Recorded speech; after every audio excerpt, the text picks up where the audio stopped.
The gay Igbo man who is glowy, juicy, sexy, moisturized, and unbothered, protected by my ancestors. Doing what needs to be done. I have a meeting today. My man is in the shower. He's getting ready. My lippy and this atomizer I got from Creed.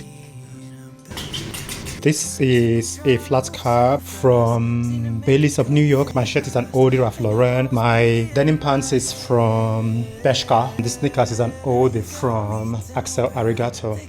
Juicy Igbo gay lips. I love it for me. My bag from Longchamp. My tote bag. Love it so much. I have finished with my appointment. It went well. It was super amazing. I am hungry and I need food.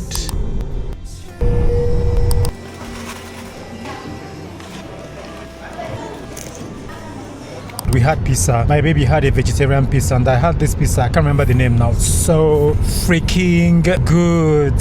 So good. So delicious. I had a lemonade. Really nice. Thank you so much for being here. Thank you so much for joining the movement for visibility and representation. Have a wonderful time. I will see you in the next one.